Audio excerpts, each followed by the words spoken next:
Hello, ladies and gentlemen, everybody in between and beyond. Thank you for joining us today on today's Let's Laugh. Today we're talking about Drew Carey. I did not realize I was actually talking for like 2 minutes before I realized my microphone was muted, so I apologize for that. But here we are.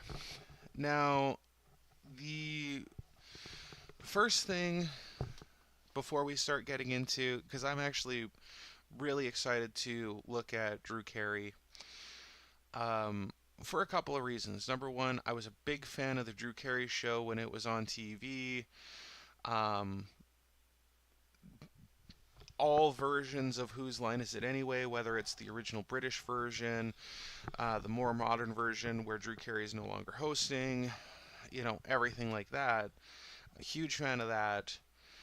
And I love how he could, there was a lot of shots fired at him, and he took them all, he took them all relatively gracefully on the chin. Everybody on Whose Line Is It Anyway, shots get fired at them, and everybody kind of takes it on the chin because it's all in fun. It's all just, we're just here to have a good time, have a few laughs, that kind of thing.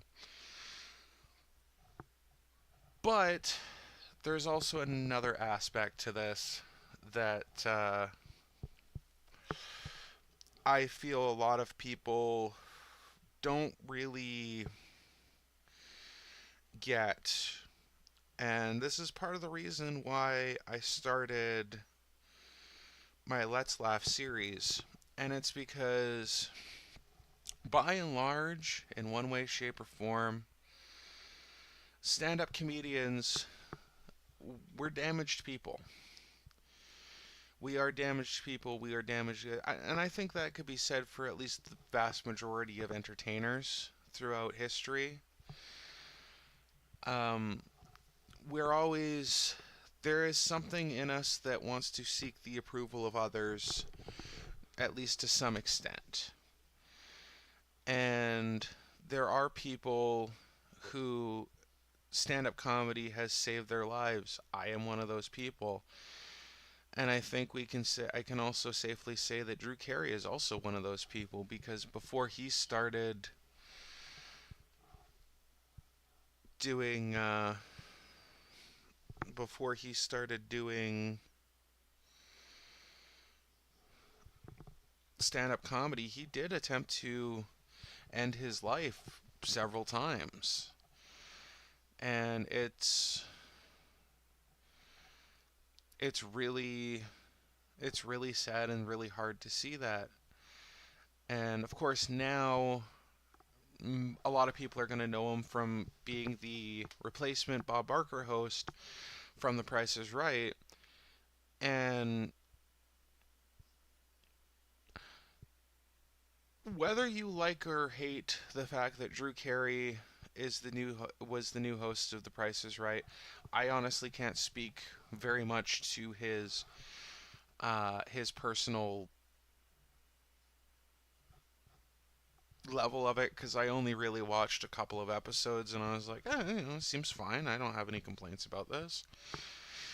I get it. Bob Barker was a beloved host, and he was there. I mean, for a lot of people, anytime we were sick from school, we would probably watch The Price is Right, and it was Bob Barker, and it was Bob Barker for decades. So he is definitely somebody who will be greatly missed. And for the little things that Bob Barker did outside of hosting The Price is Right, like being in Happy Gilmore and literally playing himself and literally getting into a fight with Adam Sandler, which, little bit of an interesting thing for that, all but where he rolls backwards down the hill, everything else in that, Bob Barker actually did his own stunts. And it's a good thing. He actually wanted to do that stunt, but they were basically like, no, we can't have you do that stunt.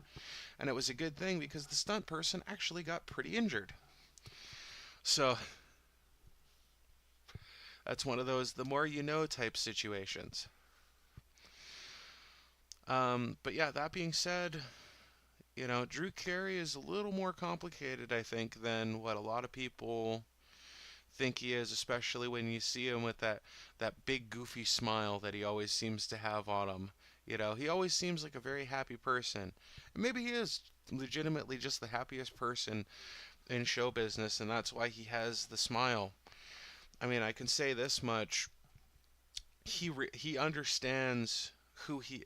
Looking at least his, you know, early 2000s, 2010 comedy stuff that I have seen him do, which is probably more early 2000s to be completely honest, but he knows who he is. He knows what he looks like. He knows all of this. And he's very much worked it well into his act. And I appreciate that. That's something that I really enjoy. So, with that all being said, let's start diving into his Wikipedia article. Oh, and I want to start doing this now too at the beginning of the show, just so that people are aware of it. If something happens and you decide to kind of tune out and stuff like that, just in case, Norm Macdonald is our next comedian that we will be looking at. I am a fan of Norm Macdonald as well. We'll talk about him when we get to him. I'm also looking forward to talking about him. I'm talking about Howie Mandel, Dick Gregory. Bobby Stallion's going to be fun because that's going to be one that a lot of people aren't going to be. They're going to be a little not sure what to make of him. So that one's going to be a fun one.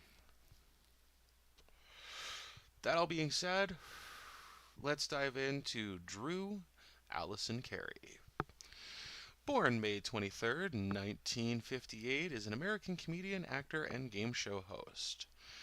After serving in the U.S. Marine Corps, that's something I didn't know, and making a name for himself in stand-up comedy, Carey gained stardom in his own sitcom, The Drew Carey Show, and is the host of the U.S. version of the improv comedy show Whose Line Is It Anyway?, both of which aired on ABC and then appeared in several films, television series, music videos, and made for TV films, and a computer game. That one's an interesting one.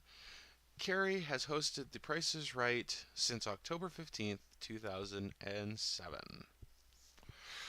Little side thing, the music video thing, I did know he was in a music video. I'm not sure what the plural is on that. We will find out, but he was in a Weird Al music video alongside Phillips.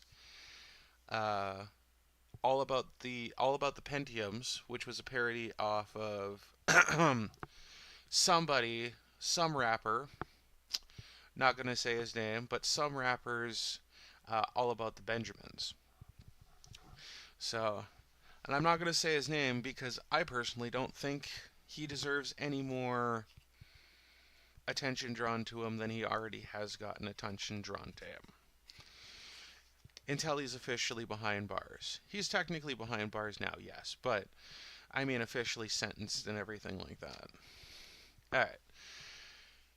Carey is interested in a variety of sports and has worked as a photographer at U.S. national team soccer.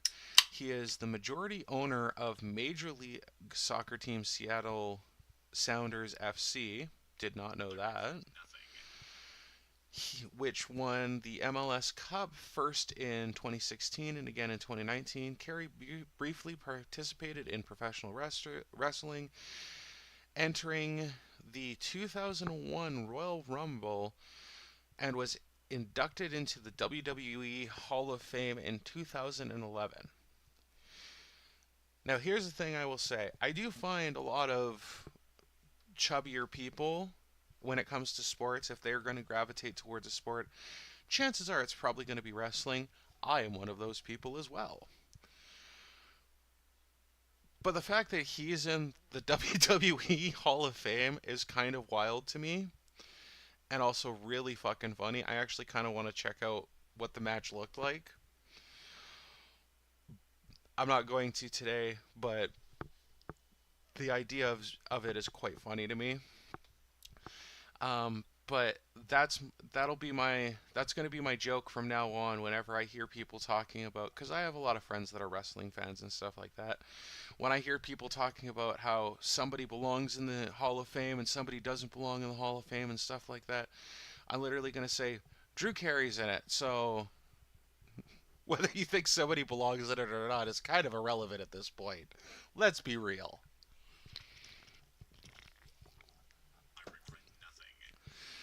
All right. Early life and education. Carey was born in Cleveland, Ohio. Totally makes sense. He always sings the praises of Ohio, more specifically Cleveland. I mean, the Drew Carey Show took place in Cleveland. Makes sense. Uh, to Lewis Carey and Brihal Bilua Neil, his he is the youngest of three brothers.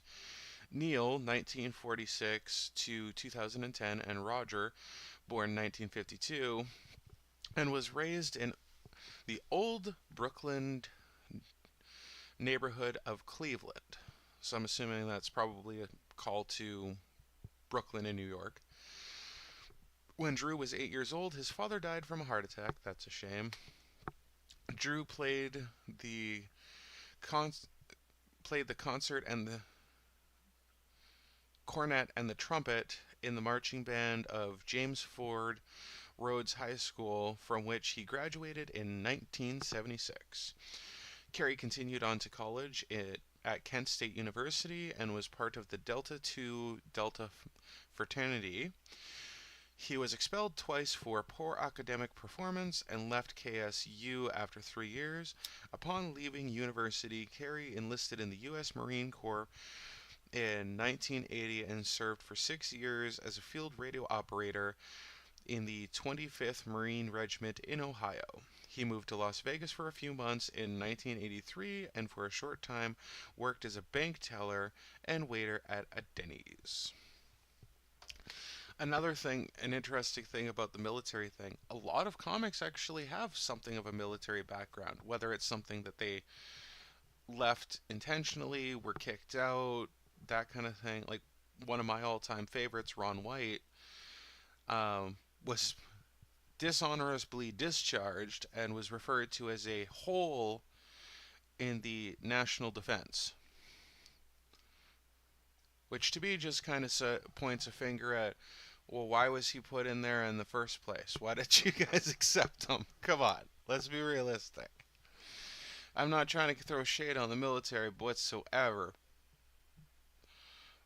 but if you guys know who Ron White is, seriously, how did he get through boot camp and everything, and you still looked at him and said, yeah, probably fine.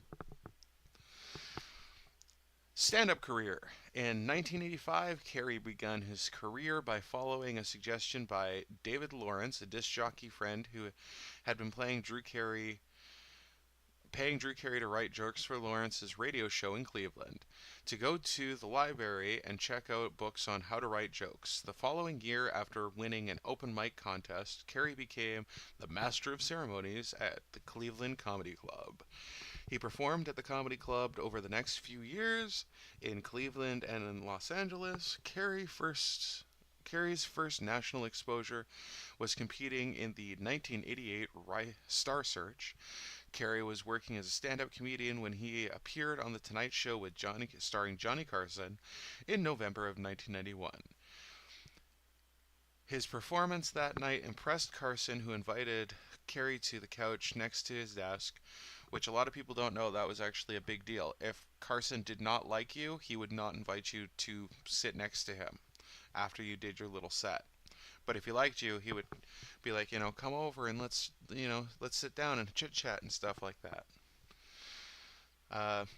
As it says, this was considered a rare honor for any comedian. In that same year, Carey joined the 14th annual Young Comedian Special on HBO and made his first appearance on Late Night with David Letterman in 1994. Carey wrote his own stand-up comedy special, Drew Carey Human Cartoon, which is what we're watching today, which aired on Showtime and won a Cable Ace Award for Best Writing. Early roles. Carey's early stand-up career led to supporting roles on television shows during his development and career of the hapless middle-class bachelor. In 1993, Carey had a small role in the film Coneheads, which I actually remember the movie. I don't remember him being in it, but I'm sure he was. In 1984, he starred in John Caponera in The Good Life, the short-lived sitcom on NBC. After the show was canceled, Bruce Helford, a writer on the show, hired Carey as a consultant for the television show Someone Like Me. The Drew Carey Show. After their stint on Somebody Like Me, Carey and Helford developed and produced the storyline for The Drew Carey Show. The sitcom revolved around a fictionalized version of Drew Carey as he took on the stress of life, work, and his group of childhood friends. The show premiered on September 13th, 1995 on ABC. In his autobiography, Carey revealed his frustration with having to deal with the censors and being unable to employ the off-color humor common in his stand-up routine. Carey initially earned $60,000 per episode in the first season. Damn. Then renegotiated for $300,000 by the final season. He was earning $750,000 per episode. Holy shit. The show had high ratings for the first few seasons, but declining ratings increasing production costs around $3 million per episode. Jesus. Precipitated in its cancellation. The program had a total of 233 episodes over its 9-year run. Holy shit. Carey was one of 4 actors to appear in every season. I mean, that just makes sense. The show is literally about him. Who else are they going to put in the episode if they don't put the guy whose literal name is in the show? Improv television. While still starring in The Drew Carey Show, Carey began hosting the American version of the improvisational comedy show Whose Line Is It Anyway? In 1998. He would announce the improv cast, direct the games, and usually take part in the final game of the episode by improvising along the regular cast of performers. The show ran a total of 220 episodes until the cancellation in 2006. It returned with host Aisha Tyler in 2013. In 1998, the New York Friars Club made Carey the newest inductee of the group's Comedy Central roasts. His friend Ryan Stiles, who co-starred in The Drew Carey Show and Whose Line Is It Anyway, served as the roast master. Very fitting. Carey's income from Whose Line Is It Anyway and The Drew Carey Show led to his inclusion on the Forbes list of highest paid entertainers in 1998 at 24th with $45.5 million. Wow.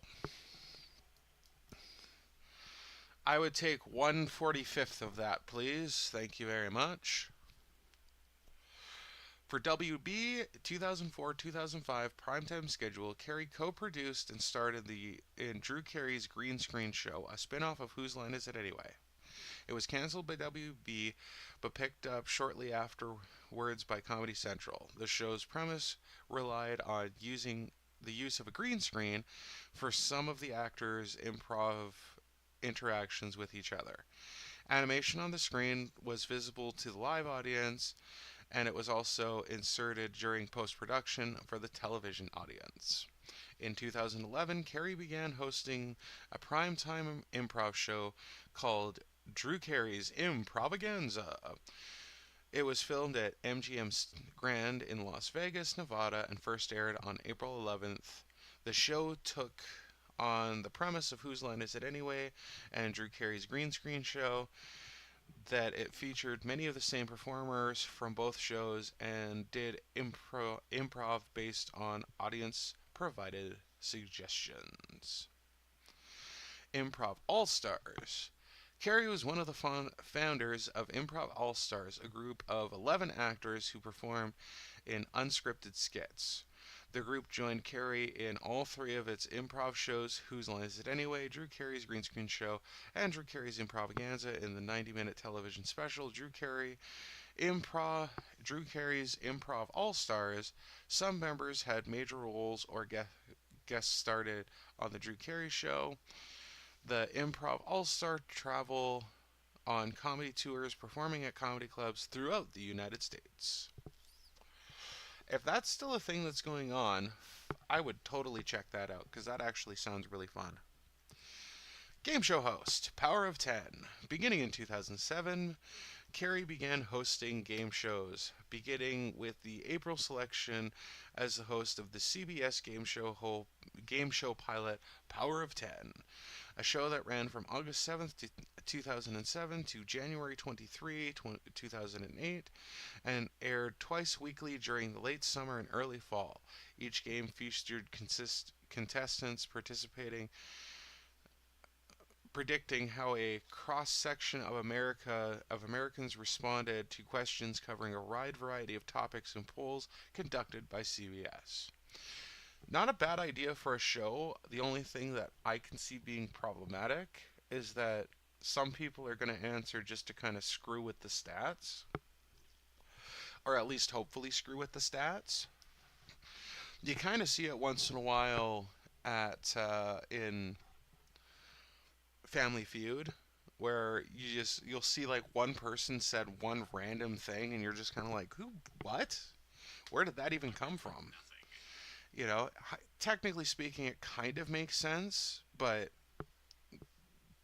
yeah, I think they probably actually ask more than 100 people, knowing that there are going to be, if you interview 100 people and ask them the same question, chances are there's at least going to be like 10 to 30 of them that are just going to give you some stupid BS answer that makes no sense. And I think they probably just chuck those out. I think they always ask at least 100 people, and if they get some stupid responses, it's like, let's just toss that one out and we'll ask another person just to make sure.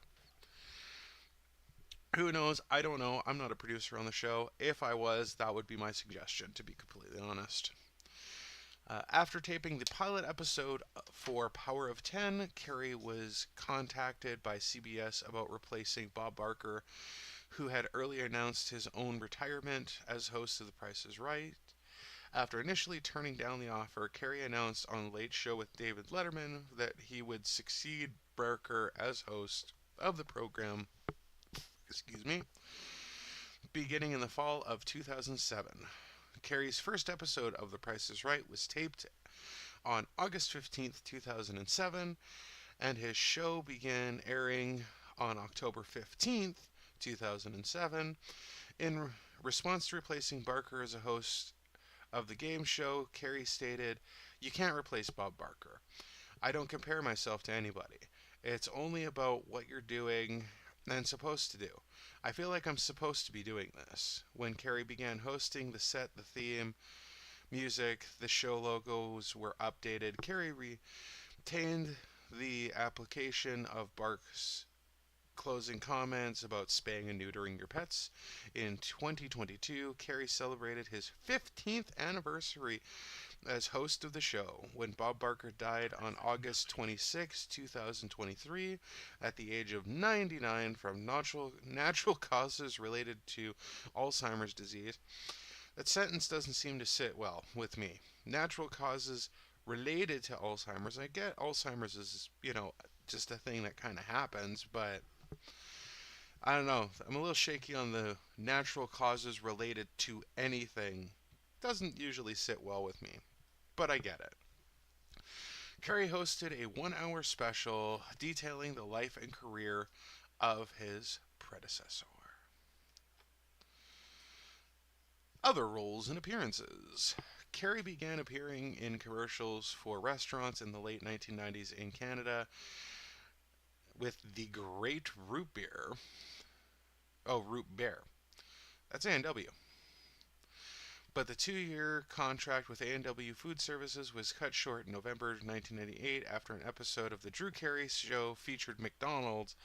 As a result of his dismissal, Carey sued A&W for compensation. Yeah, because that's kind of bullshit. Because it's like he, I don't know if Carey was a producer or anything on a show. It probably was, like, at least in a minor capacity.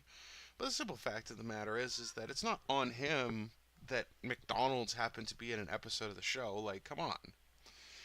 And if you're a smart businessman, like if I'm CEO of A&W, I see that. I'm going to sit there.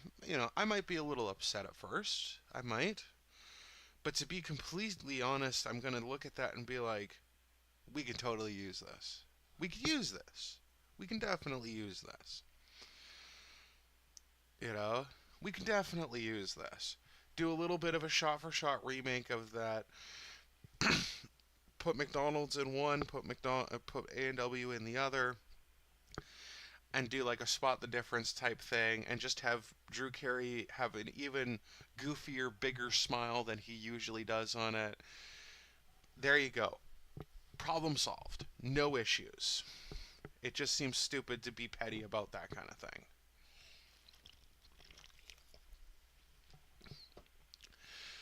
Disney's Hollywood Studios, the Disney MGM Studios, part of Walt Disney World Resort in Florida, debuted a 12-minute attraction in 1999 titled Sounds Dangerous. In show, a camera followed Carey through a day as an undercover detective. Drew Carey, between his head shape and the glasses, I feel that fits very, very well, actually. When his video camera fails, the audience is left in complete darkness, wearing earphones following his adventure through the sound cues. The attraction is now closed. That's a shame. I'd kind of like to check that out, but 2000, Carey was given a cameo appearance in the House Party expansion pack of the computer game The Sims. To make him appear, the characters in the game must throw a successful party, which causes Carey to arrive in a limbo and join the festivities. That does seem like a very Drew Carey thing. Just, hey, random house party. Pull over there, driver. Carey is a fan of the Sims series, and during one April Fool's episode of The Drew Carey Show, a scene takes place completely within The Sims. Carey made several other cameos appearing in music videos, including Weird Al Yankovic's 1999 video It's All About the Pentiums, and Fountains of Wayne's 2004 videos Mexican Wine, giving introduction to the video as if it were on a stage. So that's the other music video he was in. Interesting. On January 21st, 2001, Carey entered as Vince McMahon's guest entrance in the Royal Rumble match. Although I do kind of remember that because there's a scene where the guy where somebody's gonna hit him and he literally tries to bribe the guy with money. I remember that now. I remember that, which was kind of funny. That's totally a Drew Carey play, and then he just leaves. He's just like, okay, I've had enough. I'm out of here, and just leaves. Technically doesn't get eliminated, which I think, because of the rules of a Royal Rumble, you have to get knocked over the top rope by somebody else. I think that technically means he's still technically in that match. Technically speaking. Nobody will ever say it, but I think that actually works. Although primarily known for his television work, Carey has done limited film work, with his first appearance in 1993's Coneheads. His next film was the 2000 television film Geppetto, which debuted on The Wonderful World of Disney. The film, an adaptation of Pinocchio, included actor Wayne Brady, who joined Carey on his improv show. I'm sure we all know and love Wayne Brady. Carey took singing lessons to prepare for the role. In 2005, Carey appeared in three films: the animated film Robots, where he provided a voiceover for the character Crank; The Aristocrats, where he retold the dirty joke along with other celebrities. By the way, I do have a copy of The Aristocrats. I highly recommend checking that out because it's not a movie you want to sit in one sitting and watch, but I think it's actually not I the whole concept of it is kind of a great idea. Sorry, and he was in the documentary Fuck where he was interviewed. Um, Back to the Aristocrats. Here's the thing with the Aristocrats. It is, and it's not so much a thing now, but it very much used to be a thing because every comedian has a different style. Every comedian has a different style. I don't care if you're a joke thief who steals jokes from somebody like Carlos Mencia, or you're one of the most beloved people in entertainment like Bob Saget, one of the biggest names in stand-up comedy history like Carlin or Chappelle or Pryor or Lenny Bruce or anything like that. Everybody has their own distinct style. And in my opinion, and what the Aristocrats essentially is a, a joke. It's almost a non-joke, to be completely fair. And the idea of it is you're supposed to take the setup and do everything you can to make your own joke, like write your own shit around it to illustrate your own personal style. And you're supposed to make it crash and crude and disgusting and everything. Like that's the point of it, because the point of it is comedian. We already know what the punchline is going to be. We already know pretty much what the setup's going to be. We want to see what you're going to do with the setup to make it yours. And I think for the current generation of stand-up comics, we need another version of the Aristocrats. I think we do need that. Maybe not necessarily going as far as the Aristocrats, but I think we need another version of it just so that comedians can get a chance to show how their style is far different from another person's style. Rant over, let's continue. Carey provided the entertainment for 2002's annual White House coronation dinner. Once Carey completed his stand up routine for the 1,800 guests, President George W. Bush, noting Carey's improv work, made a joke of his own. Drew, you got any interests in the Middle East? In 2003, that was the end of that. Drew, you got any interests in the Middle East? Very, very good, George. Very, very funny. Appreciate that. In 2003, he joined Jamie Kennedy to host the WB's live special Pay for Billions. In September 2003, Carey led a group of comedians, including Blake Clark, the Drew Carey Show's Kathy Kinner, on a comedy tour of Iraq.